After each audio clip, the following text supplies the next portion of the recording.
My name is Nancy Boy. Today is January the 12th, 2014. I am going to interview Mr. Hồ Đắc Quân. It's a part of Journey to Freedom documentary film. Thưa chào ông, xin ông cho biết tên, sinh quán và hiện ông đang cư ngụ tại đâu? Dạ, thưa chào cô Nancy Bùi. Dạ, tôi tên là Hồ Đắc Huân, sinh ngày 5 tháng 5 1936, nhưng mà trên khai sinh là 1937 tại làng Lỗi Gián, huyện Hòa Vang, tỉnh Quảng Nam. Hiện nay tôi đang định cư tại thành phố Westminster, Orange County, Nam Cali và Hoa Kỳ. Dạ vâng. Thưa ông, xin ông cho biết ông vào quân đội năm nào và cấp bậc cuối cùng của ông là gì? Thưa cô, tôi vào quân đội năm 1956 và theo học khóa 2 hiện dịch Nha Trang, và cấp bậc cuối cùng của tôi là thiếu tá thực thụ. Dạ vâng. Thưa ông, thì nhớ lại những ngày 30 tháng 4 năm 75 thì những ngày cuối cùng của Việt Nam Cộng Hòa đó, ông đã ở đâu và ông đang làm gì ạ? Vào ngày 30 tháng 4 75 thì tôi thành một người mất nước rồi. Lúc bấy giờ là tôi đã bị gãy súng vào ngày 16 tháng 4 1975 tại tuyến Phan Rang. Lúc bấy giờ thì tôi là một sĩ quan tại ngũ và phục vụ tại tiểu khu Ninh Thuận. Do đó trong thời gian mà tôi có tổ chức tuyến phòng thủ Phan Rang thì tôi cùng đồng đội hợp tác để chiến đấu chống lại Cộng sản. Và cho đến ngày 16 tháng 4 thì cái tuyến phòng thủ của Phan Bức và tôi bị gãy súng tại đó. Tôi rất là đau buồn kể từ ngày 16 tháng 4 vào lúc 8 giờ sáng đó. Và từ đó thì tôi sẽ theo dõi tin tức, và sau này thì vô cùng đau khổ vì miền Nam đã mất vào tay Cộng sản cũng như toàn thể đồng bào miền Nam. Dạ vâng, thưa ông có thể cho biết tình hình một cách tóm gọn của quân khu 1 và quân khu 2 trong những ngày ấy ra sao, các vị tướng lãnh chỉ huy, quân lính và dân chúng, những chuyện gì đã xảy ra trong những ngày đó thưa ông? Trận chiến mà Cộng quân đã tổ chức tấn công vào thành phố Buôn Ma Thuột, tiểu khu Rạc Lắc thì từ ngày đêm 9 rạng ngày 10, và từ đó thì tình hình vùng 1 cũng như vùng 2 lần hồi thay đổi và thay đổi từng ngày. Thì chúng tôi thì lúc bấy giờ cũng ở tại Phan Rang, cho nên chỉ theo dõi qua tin tức chiến sự của các cái đài ngoại quốc cũng như các cái đài phát thanh Việt Nam, cho nên cũng không nắm rõ. Rồi sang đây thì qua tài liệu thì tôi thấy rằng tình hình rất là rối loạn. Nhất là khi tôi vào trong tù thì gặp tất cả những anh em thuộc quân đoàn 1 cho biết là cái tình hình rất là rối loạn. Và tất cả những lệnh lạc từ thượng tầng lãnh đạo cho đến các tướng lãnh ở chỉ huy các vùng và các sư đoàn không thống nhất chỉ huy, cho nên cái việc mà tan rã đến rất là mau chóng.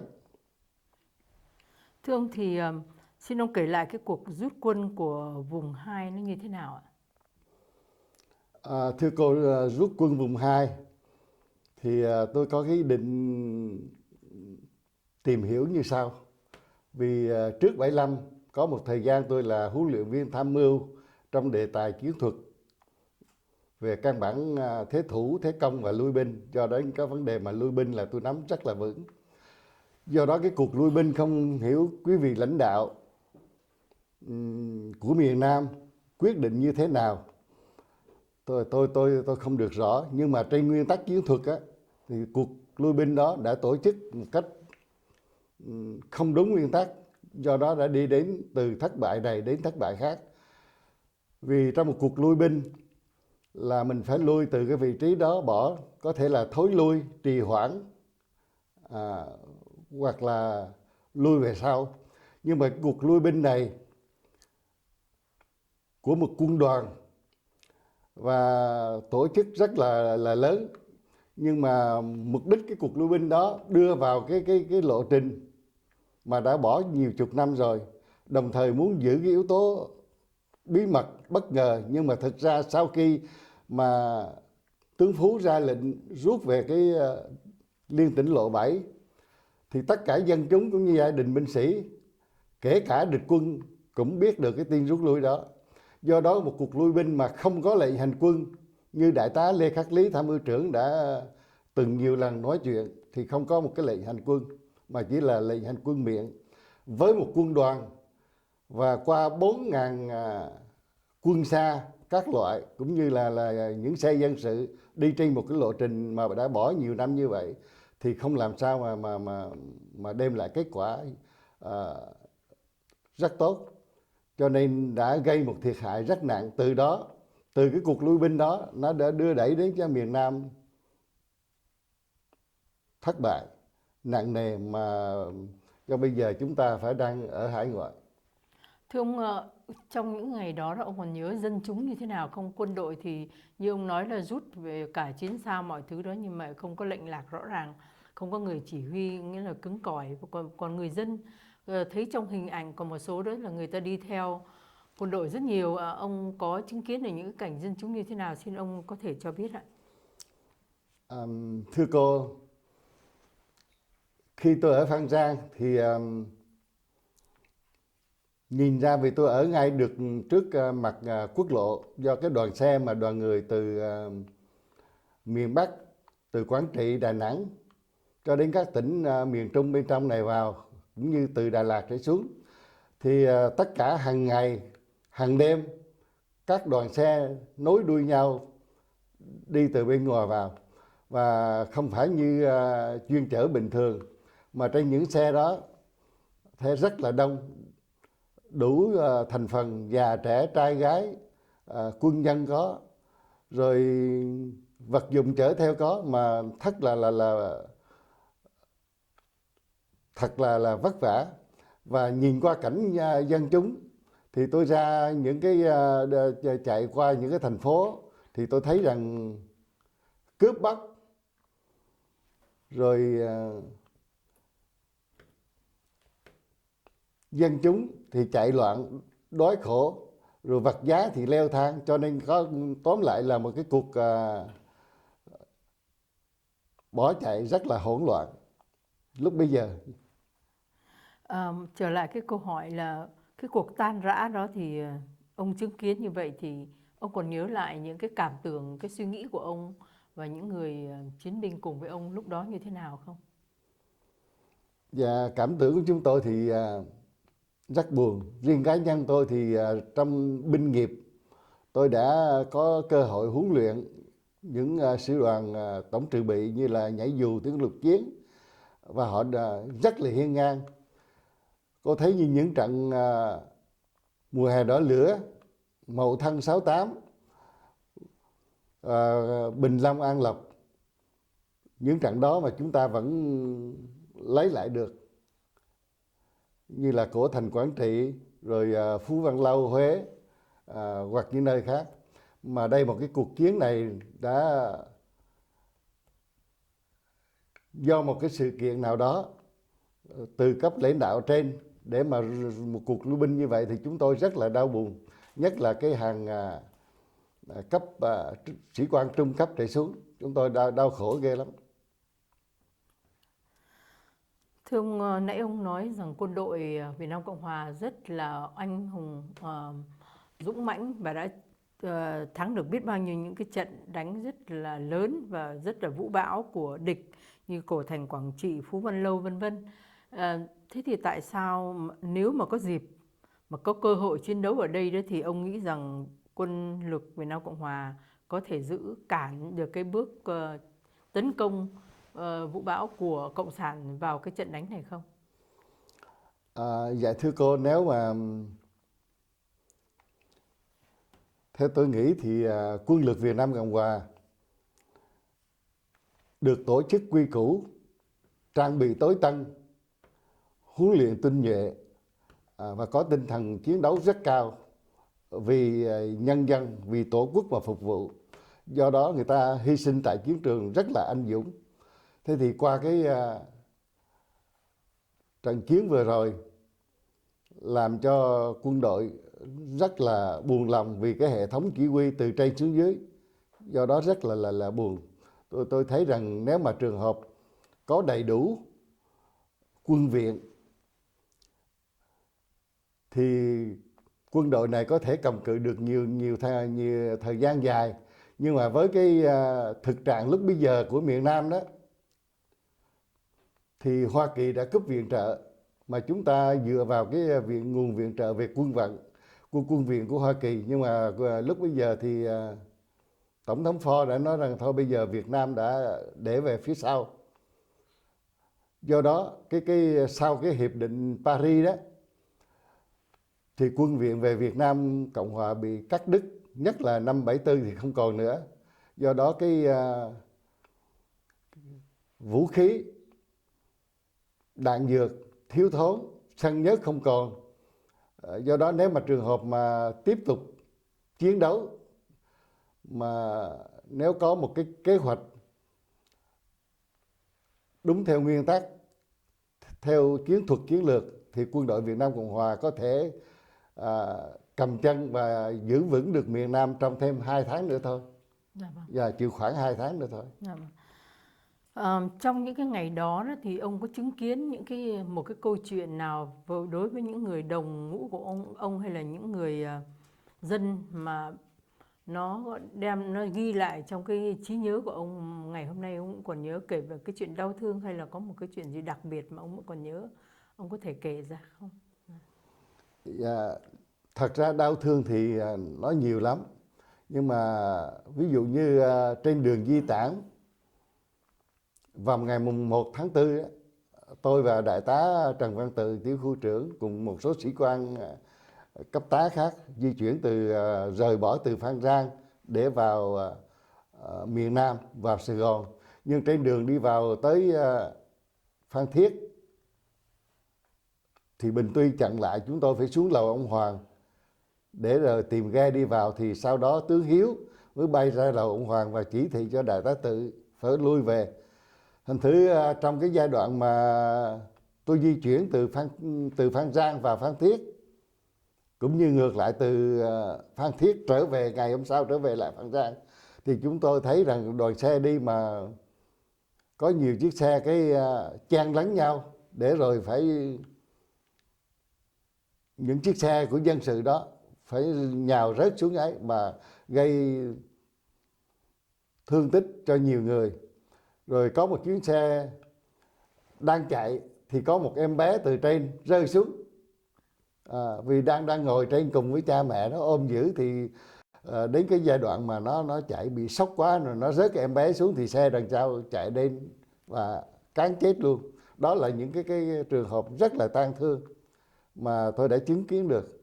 Còn ngoài ra thì tất cả những cái sự chứng kiến mà tang thương khác thì cũng đã nhiều người nói đến qua phim ảnh và sách báo. Dạ vâng. Thưa ông thì cái việc tan hàng ngay ở bãi biển Phan Rang, chứ ông có thể kể cái cảnh đó như thế nào không? Dạ, tại Phan Rang thì sau khi tôi về thì ngày mùng 2 thì tôi có mặt tại Phan Rang. Và lúc bây giờ Tổng thống Thiệu đã quyết định thành lập cái tuyến phòng thủ Phan Rang, mục đích là để ngăn chặn địch quân khi vào Sài Gòn tiến thêm nữa.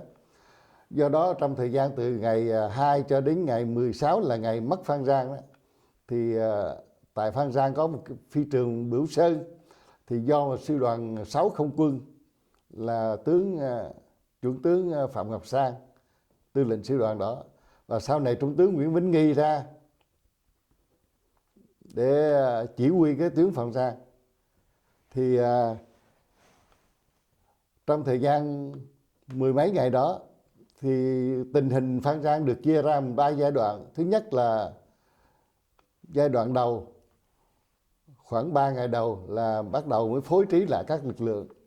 Giai đoạn sau thì chỉnh đốn hàng ngũ. Và giai đoạn cuối cùng là thực hiện cái cuộc đánh trả sự tấn công của địch qua những ngày 14, 15 và 16 của tháng 4. Thì trong thời gian đó, những cái lực lượng mà phòng thủ tại Phan Rang nó gồm có nhảy dù, biệt động quân, sư đoàn 6 không quân và các lực lượng địa phương quân của tiểu khu cũng như nghĩa quân, và chặn đứng nhiều trận đánh. Địch bỏ sát lại khoảng có khi 40-50, có khi 100, và những ngày cuối cùng thì địch chết cả 200, và bên ta cũng thiệt hại một số quân sĩ và nhất là một số máy bay rớt. Thì cái ngày đó, ngày 16 đó thì Bộ Tư lệnh Bộ Chỉ huy Tiền phương mới di chuyển bằng đường bộ đến cái Mỹ Đức.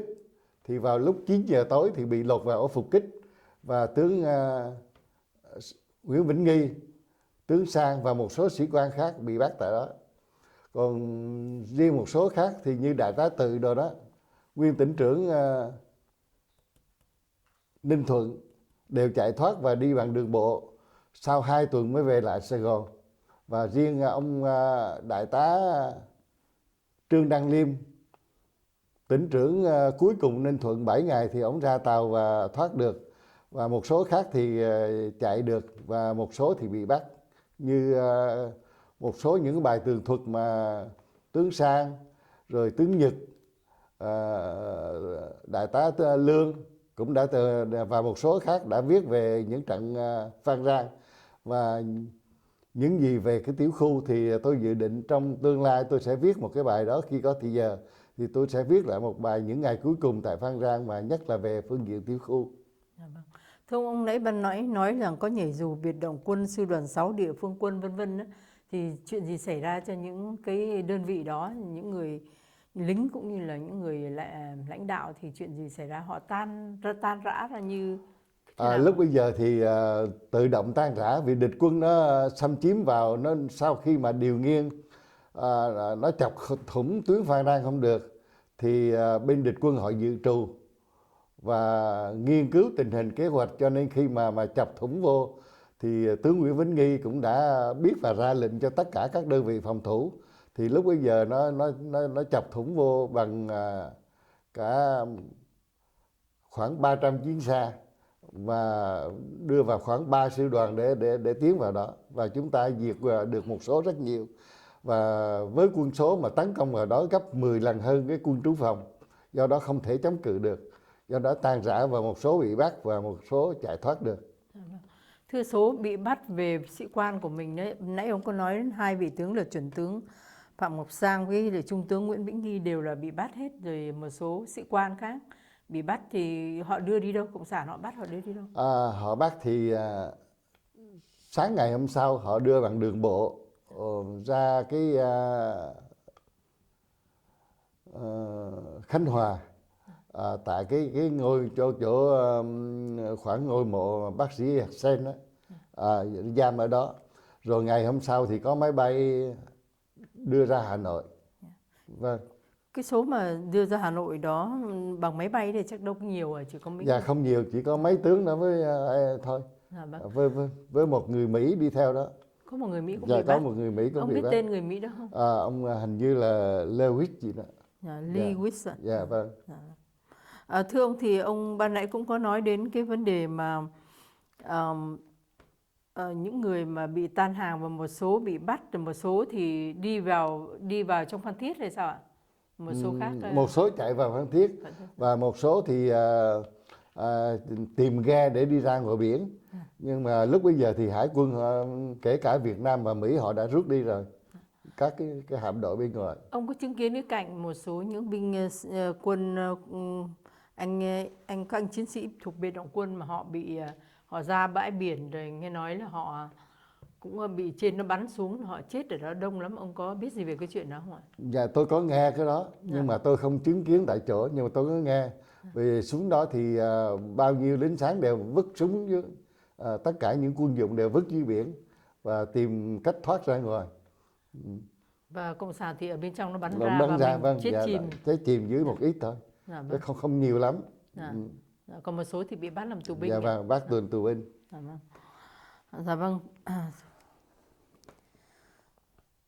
Thưa ông thì lại trở về muốn hỏi thăm về cái cảm tưởng của ông trong những ngày đó. Thì ông là cái nhóm mà đi trở về Phan Thiết, đi lui vào phía miền Nam này, hay là ông ở trong nhóm nào trong những cái toán quân người bị bắt, người bị ra biển rồi bị bắn vân vân, thì ông nằm Dạ trong vâng, nhóm nào? tôi nằm trong cái toán bộ chỉ huy tiểu khu Ninh Thuận. Dạ. Thì sáng hôm đó tôi dậy rồi, sau khi vào khoảng 6:30 thì tôi thức dậy rồi để theo dõi tin tức các đơn vị bên ngoài. Thì tôi vừa mới lái xe jeep ra tới cổng thì thấy lính ở ngoài nó chạy vô, nó Việt Cộng tới rồi. Thì tôi vừa thoát ra khỏi cổng, tôi chạy về cái hướng ra ngoài thì Việt Cộng nó đi nó đi thiết giáp nó vào cổng tiểu khu, và bắt đầu súng nổ. Thì một số sĩ quan còn đang trong tiểu khu thì chạy ra phía bên sau tiểu khu, sau cái dinh tòa hành chánh tỉnh á, thì có một cái con sông gọi là bờ đê. Thì qua bên đó thì có một số sĩ quan như là trung tá Ba, thiếu tá Lữ, thì vào trong đám mía đó, tạm thời trốn thì nó chúng lục soát được thì chúng bắt. Còn một số sĩ quan khác thì chạy dọc theo bờ sông đó và thay y phục thường dân thì thoát được. Thưa ông thì muốn hỏi thăm ông số phận của những vị tướng với là những vị sĩ quan mà bị họ bắt. Sau đó ra sao? Họ bị đi học tập hay đi tù hay như thế nào? Như là ông chuẩn tướng Sang và ông trung tướng Vĩnh Nghi ấy, như thế nào? Dạ thưa, tất cả số sĩ quan này bị bắt thì đưa đi tù ở Hà Nội, và vào cái trại tù khổ sai mà Việt Cộng gọi với Mỹ từ là cải tạo, nhưng mà thật ra là tù khổ sai. Và những vị tướng đó có người đến 10 năm 13 năm mới được về. Yeah. Thưa ông, còn riêng ông thì ông chạy vào sau rồi và ông đi tù sau hay như thế nào? Tôi thì không có bị bắt, tôi thoát được thì tôi theo dõi tình hình. Theo dõi tình hình thì đến ngày mà đại tướng Dương Văn Minh tuyên bố đầu hàng đó, lúc bây giờ ổng là tổng thống mà vi hiến, không nằm trong hiến pháp. Ông tuyên bố đầu hàng thì chúng tôi rất đau buồn và bắt đầu ra trình diện. Cộng sản gọi trình diện thì tôi trình diện, và sau này cái tôi mới đi về thăm nhà ở Quảng Nam. Thì về khoảng một tuần sau thì tôi bị bắt và đưa lên trại tù Kỳ Sơn rồi Tiên Lãnh, và tôi ở đó cùng với một số sĩ quan của quân đoàn 1. Do đó tất cả những cái gì mà về quân đoàn 1 thì tôi cũng biết nhiều lắm, là anh em họ kể lại trong những ngày cuối cùng đó. Dạ vâng. Thưa ông thì ông nói cho biết, ban nãy ông nói là Tổng thống Vi Hiến Dương Văn Minh ông tuyên bố đầu hàng đấy, thì cái lúc ông tuyên bố đầu hàng ông có nghe trực tiếp hay ông nghe người khác nói, và khi ông nghe thấy cái lệnh đó thì cái cảm tưởng của một người lính như thế nào về cái lệnh coi như mình tuyên bố đầu hàng sau bao nhiêu năm mà chiến đấu hy sinh? Thưa cô Nancy Bùi, bây giờ cô hỏi cái câu này tôi bắt đầu tôi thấy trong lòng xúc động, đau buồn. Tôi là thành viên của 1.500.000 quân.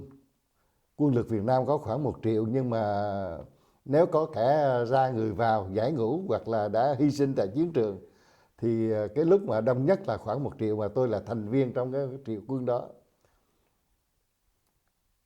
Tôi buồn lắm, và chính tôi là người đã theo dõi trên radio để nghe tin tức và được ông Dương Văn Minh đọc trên đài đó như vậy thì tôi buồn lắm. Thì tôi thấy rằng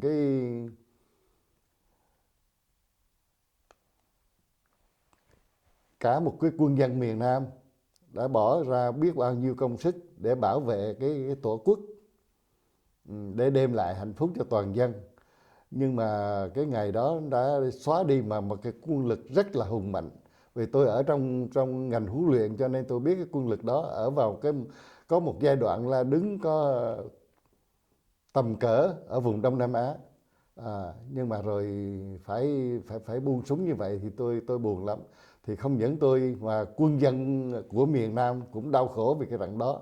Thì chứng minh qua sau khi mà Cộng sản nói rằng giải phóng miền Nam, nhưng mà có mấy triệu người để giải phóng, mà tại sao có mấy triệu người thoát ra nước ngoài, mà có một số mấy trăm ngàn người đã hy sinh trên biển cả. Đó là sự đau buồn chung của cả một cái dân tộc, không những riêng cho miền Nam, mà tôi nghĩ cả nhân dân miền Bắc họ cũng chờ miền Nam để ra giải phóng hồi đó thì mới đúng hơn. Dạ. Dạ vâng. Thưa ông, thì những ngày cuối cùng đó là ông có dịp gần gũi với ông tướng thiếu tướng Phạm Văn Phú phải không ạ? Dạ, rồi đại tá Hồ Ngọc Cẩn. Họ là những người mà họ hoặc là bị hành quyết vào giờ cuối, hoặc là tuần tiết vào giờ cuối. Ông còn nhớ đến những cái hành động, những cử chỉ, những cái cảm tưởng, cảm nghĩ, hay là những cái hành động như thế nào của những người đó, và cuối cùng để họ có cái quyết định đau thương đó, ông có thể kể lại cho chúng tôi được biết được không? Cảm ơn cô. Tướng Phú thì tối đêm 31 rạng ngày 1 tháng 4 thì ông từ Nha Trang ông vào mà nghỉ lại tại phi trường Bửu Sơn Phan Rang trên một chiếc giường bố. Thì khi ông đến đó thì Bộ Chỉ huy Tiểu khu có thuyết trình tình hình cho ông nghe, thì ông nói thôi được, cảm ơn, không cần nữa. Rồi đại tá Tự mới hỏi ông là thưa thiếu tướng, bây giờ cái tình hình này như vậy thì cái việc mà tiếp tục chiến đấu nó như thế nào? Thì ông nói tùy các toa. Bây giờ Moa coi như là cái sự làm tướng của Moa đến đây là chấm dứt rồi. Thì do đó sáng ngày hôm sau thì đại tá Tự mới dựa vào cái lệnh đó, ông mới tự động bỏ tiểu khu để mà đi rồi. Và sau này có dịp tôi có hỏi đại tá Tự thì nguyên nhân nào mà đại tá đã bỏ lúc bây giờ, ông nói rằng nếu mà chúng ta tiếp tục ở lại chiến đấu thì chỉ gây thêm sự hy sinh cho chiến sĩ thôi, cho nên thấy cũng không cần. Do đó tôi bỏ và ra lệnh là các đơn vị ấy. Nhưng mà khi vào tới Phan Thiết thì được tướng Hiếu bảo phải trở về. Bây giờ là trở lại về tướng Phú. Thì tôi nghĩ rằng tướng Phú rất là đau buồn. Cho nên khi mà vào lầu ông Hoàng đó, tướng Phú cũng đã định tự tử tại đó rồi. Thì ông rút súng ra thì có một vị sĩ quan ngăn kịp. Do đó ông không chết tại lầu ông Hoàng. Thì là sau này ông mới chết vào ngày 30 tháng 4. Riêng đại tá Hồ Ngọc Cẩn là người bạn đồng khóa 2 hiện dịch Nha Trang với tôi. Ông là tỉnh trưởng Dương Thiện.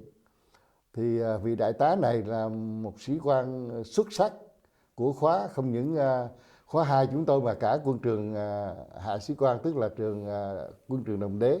Rất hãnh diện vì đại tá này. Ông chiến đấu rất là kiên cường. Và ông không tuân lệnh đầu hàng của đại tướng Dương Văn Minh. Do đó ông cầm quân và quyết chiến cho đến cuối cùng. Thì ông đã chiến đấu đến sáng ngày mùng 1. Thì sau này tôi có dịp gặp bà đại tá Hồ Ngọc Cẩn và tôi có phỏng vấn, thì ông ta chiến đấu đến 11 giờ sáng ngày 1 tháng 5. Tức là sau khi ông Dương Văn Minh tuyên bố đầu hàng, ông ta vẫn tiếp tục chiến đấu. Thế thì tôi có hỏi bà Hồ Ngọc Cẩn, thưa chị, như vậy thì có một số tướng đã tuẫn tiết, mà sao đại tá Hồ Ngọc Cẩn không tuẫn tiết? Thì chị nói rằng trong thời gian mà vợ chồng chung sống với nhau thì có đôi lần ông đi hành quân về, thì chị Cẩn có hỏi ông, mỗi lần mà anh đi hành quân thì em cũng lo lắm. Rồi ông ta nói rằng chết hoặc sống là do số trời và do Thiên Chúa quyết định. Cho nên cái sự mà không tuẫn tiết của ông là ông nghĩ như vậy. Do đó đến ngày 14 tháng 8 1975 thì Cộng quân đã đem ông ra xử tử tại sân vận động Cần Thơ. Đó là một sự đau buồn nhất cho không riêng gì cho khóa 2 Nha Trang chúng tôi, mà cả một quân lực đã tiếc đi một sĩ quan rất là hào hùng. Ông có nghe kể về cái cuộc hành quyết diễn ra như thế nào không? cuộc hành quyết đó thì có một nhân vật vợ một sĩ quan có đi dự cái cộng sản có kêu gọi để đi tham gia cái buổi hành quyết đó. Thì có một cái phiên tòa nó mở ra và nó xử vào thời gian rất ngắn và nó tuyên bố tử hình. Thì khi mà đem ra cột ở trù để xử bắn á, thì nó bịt mắt, thì đại tá Cẩn nói là tôi yêu cầu các ông không cần bịt mắt tôi, và tôi sẽ hy sinh cho tổ quốc tôi, và mong khi tôi chết có một lá quốc kỳ phủ. Rồi ông hô là đã đạo cộng sản Việt Nam Cộng Hòa muôn năm, và một loạt súng nổ thì kết liễu một anh hùng.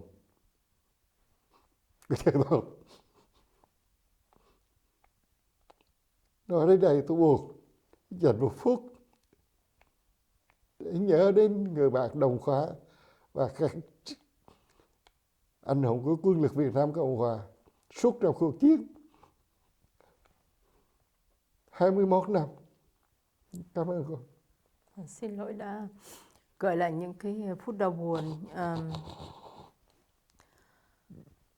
Thưa ông thì sau đó Cộng quân họ có coi như làm theo cái lời yêu cầu là phủ lá cờ Việt Nam Cộng Hòa lên xác của vị anh hùng này không ạ? Tôi nghĩ là không có, vì cái bạn mà bà chứng kiến đó, bà không nói rõ nhưng mà chắc không có. Theo tôi nghĩ như vậy. Dạ. Rồi sau đó họ có cho đưa xác của vị đại tá này về để chôn cất đàng hoàng hay họ xử như thế nào? Họ đưa đi chôn thì sau đâu khoảng 2 năm thì ông thân sinh của ông Hồ Ngọc Cẩn có xin và bốc mộ để di chuyển.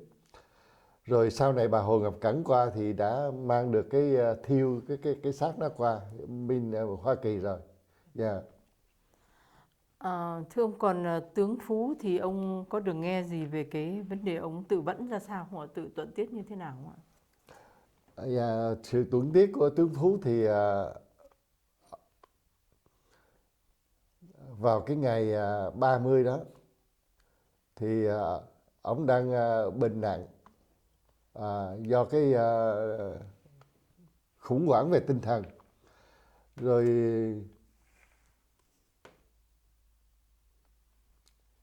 khi ông hỏi bà vợ bây giờ tình hình tới đâu rồi thì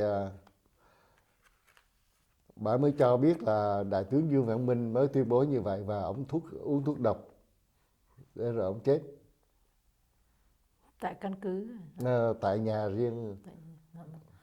Thưa ông, uống thuốc độc rồi sau đó là cái gia đình được làm đám tang hay là xác của ông nó có làm phiền gì không? Cộng quân có làm phiền gì không? Dạ không, hình như là ở bệnh viện Ran thì phải, tôi không nhớ rõ, cái này hơi bất ngờ.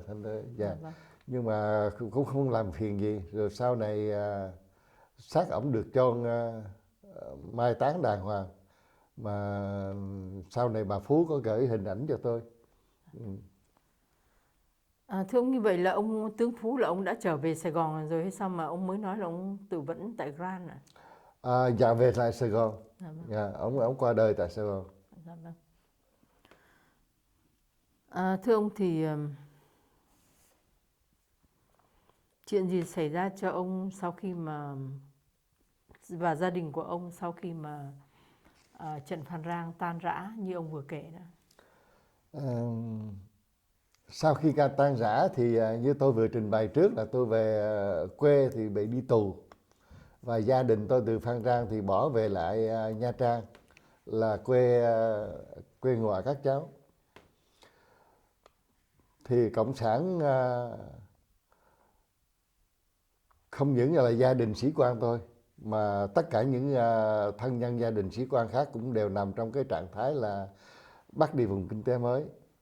Rồi con cái thì không cho học tập, và không được cho đi học, hoặc là thi lên những cái cấp cao hơn đó. rồi nhà cửa thì tịch thu. Ví dụ trong trường hợp tôi là sĩ quan cấp tá thì nhà nó bị tịch thu và đưa cả gia đình đi kinh tế mới, cho nên con cái rất là nheo nhóc. Còn phần tôi thì là đi tù. Thì sau đó thì ở nhà mà vợ tôi có tổ chức được 3 cháu vượt biên, và khi tôi về thì tôi được may mắn chính phủ và nhân dân Hoa Kỳ có một cái kế hoạch đưa những người tù của cộng sản sau 75 qua Mỹ. Thì lúc bây giờ tôi được đi cùng với 3 cháu sang Hoa Kỳ.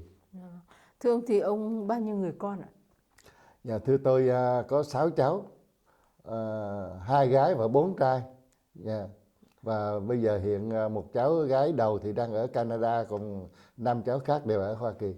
Dạ vâng, tốt quá. Dạ vâng, thưa ông thì ông cái lúc mà họ làm giấy tờ để những người ở trong cái diện như ông mà sang Hoa Kỳ, ông có bị khó khăn gì không? Họ có làm chính quyền cộng sản, họ có làm khó dễ gì không? Mà họ là đòi tiền hối lộ gì không?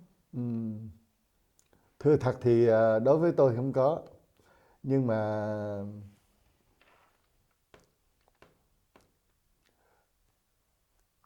có vài người quen biết đưa đến móc nối là ví dụ muốn cần đi thì làm hồ sơ nhanh rồi này kia đó, thì tôi nói không cần, vì tôi cái sự ra đi cũng không cần thiết lắm, vì tôi đã có 3 cháu đang ở nước ngoài rồi.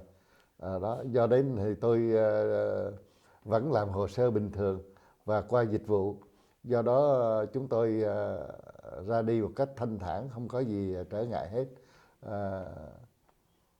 Đến Hoa Kỳ vào ngày 22 tháng 10 năm 1991 theo diện HO9. Đó là bắt đầu từ 10 giờ sáng ngày 22 tháng 10 thì chúng tôi và bà xã cùng ba con đã bắt đầu thở cái không khí tự do. Thưa ông thì nhìn lại cuộc chiến Việt Nam, theo ông thì vì sao mà Việt Nam Cộng Hòa của mình thua? Và ông nghĩ gì về cái vai trò của người Mỹ trong chiến tranh Việt Nam? Thưa cô, qua sự tìm hiểu cũng như trong cái thời gian mà làm việc với các cố vấn Hoa Kỳ đó, thì tôi thấy rằng người Mỹ họ chỉ biết vì quyền lợi của họ thôi, cũng như họ cố vấn họ giúp cho Việt Nam Cộng Hòa như vậy. Mà trước khi mà tôi phục vụ trong quân đội đó, thì tôi nghĩ là người Mỹ sẽ không bỏ rơi mình, vì họ đã hy sinh tại đó đến hơn 55.000 quân sĩ, rồi đã tốn biết bao nhiêu tiền của để giúp vào miền Nam, nhưng mà không phải là họ giúp vào miền Nam ấy. Thì bây giờ sở dĩ mà người Mỹ họ đã có cái chủ trương bỏ Việt Nam rồi vì quyền lợi, cho nên họ bắt tay với Trung Quốc và bỏ Việt Nam. Thì tôi xin chứng minh là trước cái 30 tháng 4 75 đó, trước đó một vài tháng, thì cũng đã có những người nào biết tình hình, họ đã rời bỏ trên ghe, người ta đi qua Úc rồi. Rồi một tháng đó thì bên tòa đại sứ Mỹ cũng đã chuẩn bị để đưa đi một số những chính khách, những người thân tín làm việc với Hoa Kỳ, và người ta đã thu xếp để bỏ và đã cắt viện trợ, thì không có nói là người Mỹ đã tiếp tục ấy rồi. Cho nên cái cuộc thua trận miền Nam là nó có một bên cộng sản ấy, thì được cộng sản quốc tế yểm trợ và dốc toàn lực cho cộng sản Bắc Việt để bằng mọi cách thanh toán miền Nam. Và Việt Nam Cộng Hòa thì thay vì cái tình trạng quân cụ vũ khí không được như cũ, mà sau cái hiệp định Paris thì bị cắt bỏ đi, do đó không còn đạn dược, không còn xăng nhớt, không còn thuốc men để mà cung cấp cho chiến trường. Do đó không rồi đối chiếu lại lực lượng tương quan giữa hai bên, thì bên Cộng sản có thể gấp nhiều lần hơn, có thể trên 10 lần của Việt Nam Cộng Hòa, thì không làm sao mà chống đỡ được. Trong khi muốn tấn công một đơn vị, địch muốn tấn công một đơn vị khác thì chỉ cần quân số gấp 3 lần hơn, nhưng mà đây họ gấp trên 10 lần thì không thể nào mà chống cự được nữa, dù có tinh thần đến đâu. Do đó thì Việt Nam Cộng Hòa tôi nghĩ là chỉ thua một trận chiến. Và qua tình hình như hiện nay cô Nancy Bùi biết thấy rõ đó, thì Cộng sản sớm muộn rồi cũng sẽ sụp đổ, chỉ còn thời gian thôi, vì ý dân là ý trời, và vì đi ngược lại ý dân là sẽ sụp đổ thôi. Thì tôi hy vọng là cái ngày đó không xa. Yeah. Dạ vâng, thưa, còn câu cuối cùng là có những điều gì mà ông muốn chia sẻ đây mà chúng tôi chưa có dịp hỏi đến, xin ông có thể bày tỏ. Yeah, cảm ơn cô Nancy Bùi.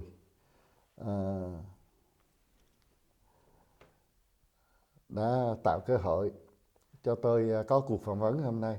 Đây là một cái tài liệu tôi nghĩ rằng vô cùng quý giá để giúp cho các thế hệ sau này biết một ít về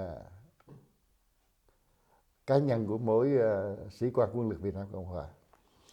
Thì tôi rất vui khi cô hỏi cái này, thì cũng đây là cơ hội để mà tôi xin trả lời. Thì sau ngày 30 tháng 4 75 đó, thì tôi là một thành viên trong một triệu quân, mà thường là quân đội đến cái tuổi nào đó thì phải giải ngũ, quá hạn tuổi thì giải ngũ, và lý do này lý do khác. Nhưng mà trong triệu quân đó chúng tôi chưa giải ngũ. Thì sau khi mà mất miền Nam thì tôi đi tù, rồi hiện là qua đây thì thay vì cầm súng thì chúng tôi lại cầm viết và dùng cái bộ óc mình để làm việc. Do đó tôi thấy rằng miền Nam đã mất, mà khi Cộng sản vào đó thì tất cả những cái hệ thống thư viện của Việt Nam Cộng Hòa bị chúng đốt sạch hết, và không còn tài liệu để lưu trữ nữa. Cho nên sau này về lịch sử mà muốn tìm lại những tài liệu mà biết về quân lực đó rất khó. Do đó ba anh em chúng tôi gồm có Đại tá Trần Ngọc Thống, trưởng phòng tổng quản trị. Thưa đây là Đại tá Trần Ngọc Thống và Trung úy Lê Đình Thụy. Ông này ông công tác với chúng tôi 4 năm thì ông qua đời, và tôi là hình ảnh đây. Thì ba chúng tôi mới hợp tác lại trong hơn 10 năm và bỏ ra rất nhiều công sức để thực hiện cái cuốn lược sử quân lực Việt Nam Cộng Hòa này. Cuốn lược sử này chúng tôi in lần đầu là 1.000 cuốn. Thì sau 2 tháng là không còn, chỉ còn một vài cuốn lưu thôi. Và sau đó tôi in tiếp là 1.500 cuốn nữa. Thì cho đến bây giờ chỉ còn chừng khoảng 400 cuốn. Đó. Và cái cuốn sách này được tất cả những nhân vật mà đọc qua, đủ mọi thành phần bạn đọc, người ta đọc và người ta gửi thư về rất là quý trọng cuốn sách này. Thì chúng tôi thấy rằng đây là một việc làm của chúng tôi rất có ý nghĩa sau này.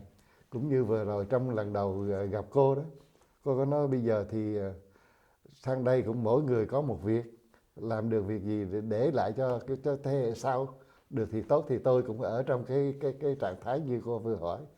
Đó thì xin cảm ơn cô đã hỏi cái câu này. Muốn nhân tiện tôi giới thiệu cuốn sách Lược sử quân lực Việt Nam Cộng Hòa. Và nhân việc ông giới thiệu cái này thì chắc chắn là ông có những cái ưu tư về vấn đề sách ở Việt Nam cũng như là sách ở Hoa Kỳ này. Họ cũng đã viết rất nhiều những cái điều không có trung thực về quân lực Việt Nam Cộng Hòa, về chiến tranh Việt Nam, về những người di cư, vì vấn đề chính trị như chúng ta ở bên này.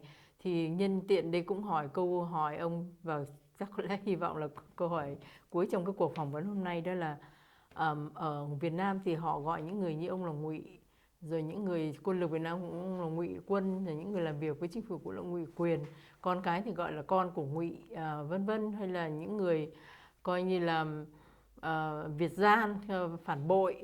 Sang bên Mỹ này thì rất nhiều sách vở họ gọi chúng ta là coi như là tay sai của Mỹ, American Puppet.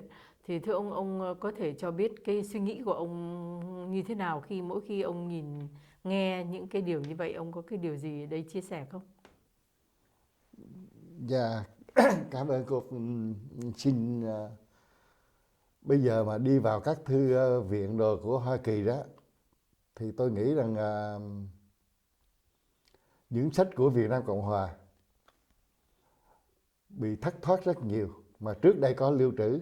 Thì như tôi có nhiều dịp tôi sưu tầm tại một số trường đại học mà có lưu giữ sách của Việt Nam Cộng Hòa trước đây đó, thì những cái tài liệu mà quan trọng đó đều thất thoát hết, không tìm được. À, rồi thêm vào đó cái sách của Việt Nam Cộng Hòa mà đưa vào các thư viện nó rất là ít, mà sau này ở hải ngoại viết đó, đưa vào sách ít. Nhưng mà ngược lại là sách của Cộng sản đưa qua rất là nhiều, mà viết không có trung thực. Do đó cái cuốn sách này là cái cuốn sách mà chính xác và trung thực nhất mà chúng tôi đã sưu tầm được. Tuy nhiên nó không hoàn toàn đầy đủ, nhưng mà ít ra nếu mà tìm hiểu về phương diện tổ chức huấn luyện nhân sự, à, à, chiến đấu như thế là đều có hết trong này. Đó, đại khái như vậy. Thì cũng nhân dịp này, nếu mà sau này cái lớp trẻ được xem qua những cái thước phim mà như cô đã thực hiện đó, thì biết là nếu có điều kiện thì nên viết hoặc là dịch những cái cuốn sách mà có giá trị ra. Chứ còn những sách mà kể cả Hoa Kỳ, những phóng viên Hoa Kỳ hoặc những nhân vật của Hoa Kỳ viết không có chính xác. Tôi có đọc lại một số, và những cái tài liệu mà người ta đã phổ biến rồi là không có chính xác đâu. Và kể cả những sách sau này quân đội viết đó, thì họ viết về một lĩnh vực nào đó, và thường là họ viết qua cái trí nhớ gọi là ký ức đó. Cho nên cũng không chính xác. Cho đến có thể một sự kiện xảy ra mà nhiều người kể cả Mỹ và Việt Nam viết cũng không chính xác. Do đó cái quan trọng là phải tìm những cái tài liệu chính và những cái thước phim chính để mà đọc. Cho nên tôi rất vui từ cái ngày mà được tiếp xúc với cô qua điện thoại đó. Thì tôi thấy rất vui là có người để làm những cái công việc này, như những nhân vật như là đại úy Quách Vĩnh Trường, đó là một anh hùng của quân lực, phế binh nhưng mà không có phế đó. Hoặc là thiếu tá Phạm Văn Hồng, là những nhân vật mà bị Trung Cộng bắt đó, cho những cái hoặc là trung tá Nguyễn Văn Tố, là người đã ra Hoàng Sa như thế nào, thì tôi cũng có tìm hiểu và tôi viết lại hết. Là đó, những cái đó là những cái tài liệu chính xác và trung thực. Cảm ơn cô. Dạ vâng. Một lần nữa chúng tôi xin thay mặt Hội Bảo tồn Lịch sử Văn hóa người Mỹ gốc Việt chân thành cảm ơn ông đã bỏ thời giờ để tham dự cuộc phỏng vấn hôm nay và đóng góp cho cái kho sử của người Mỹ gốc Việt của chúng ta được lưu truyền trong các đại học, cũng như là những giới trẻ Việt Nam, cũng như là người bản xứ ở đây. Xin một lần nữa chân thành cảm ơn ông. Xin cảm ơn, chúc cô cũng như cơ sở được mỗi ngày thăng tiến, và cô mạnh khỏe luôn để tiếp tục đảm trách cái công việc này, để cho mai hậu họ biết đến cái giai đoạn lịch sử. Cảm ơn cô. Dạ, cảm ơn ông.